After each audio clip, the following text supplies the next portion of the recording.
When Kim Jong-min finally broke his silence, the numbers weren't just shocking, they were unbelievable. Behind the sparkling lights, luxury venues, and star-studded guest list lies a story that few could have imagined. Why did it cost that much? Who was there? And what secrets were nearly kept hidden from the public eye? The mystery ends here. Red Carpet Revealed is taking you behind the scenes of the most extravagant wedding confession of the year. Let's uncover the truth, right now. How much would you spend on the most important day of your life? For singer and entertainer Kim Jong-min, the answer isn't just shocking, it's nearly unthinkable.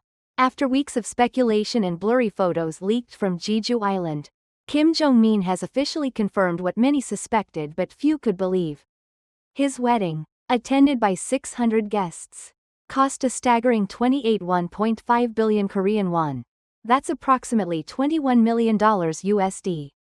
And now, with the curtain pulled back, the world is beginning to understand that this was not just a wedding. It was a love story wrapped in grief, forgiveness, and gold, a venue like no other, hidden, sacred, untouched. The event took place on a private estate on Jeju Island, reportedly leased for over 3 billion won KRW, $2.2 million United States dollars. The once abandoned royal villa was transformed into a lush paradise complete with artificial waterfalls, drone-controlled light shows, a floating glass ballroom, and 2.5 hectares of imported landscaping. Even the air smelled curated. Aromatic mists, designed by a French perfumer, were released into the venue in timed intervals to enhance the floral atmosphere. But this was just the beginning. What 28.5 billion won gets you? Here's a breakdown of where the money went, confirmed by both Kim's planning team and event insiders. Venue acquisition and transformation, 3 billion won. Security and private transportation, including 6 helicopters and 2 private yachts, 1.7 billion won.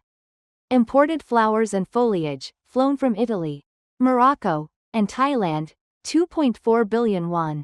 Customized couture wardrobe for the couple, plus 20 backup outfits, 1.2 billion won.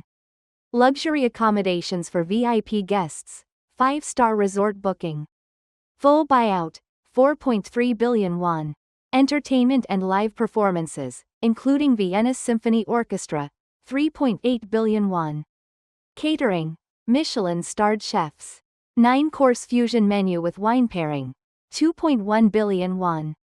3D holographic projection and AI narration, including late sister's voice recreation, 3.9 billion won.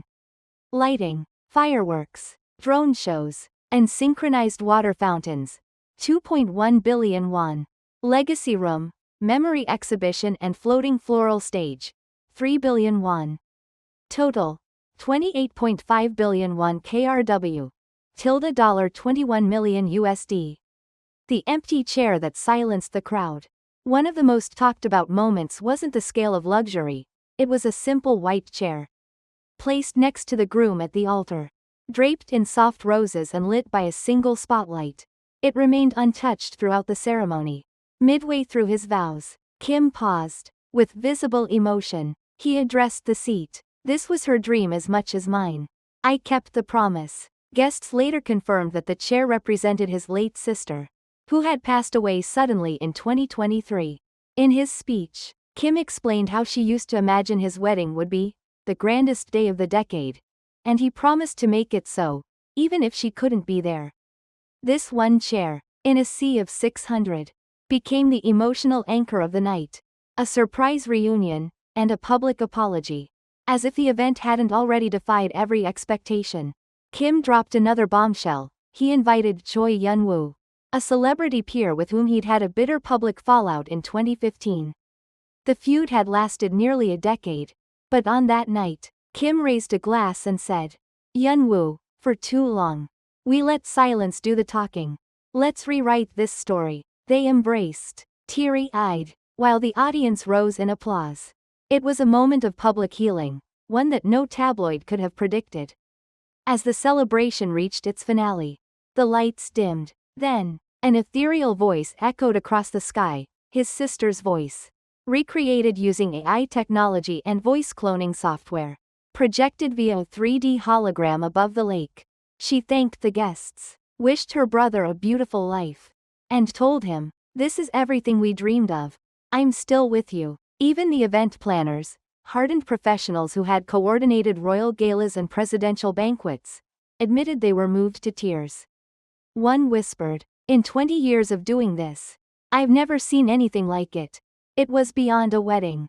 It was art." Sources close to the production team revealed that just 2 weeks before the event, Jong-min had considered canceling the wedding entirely.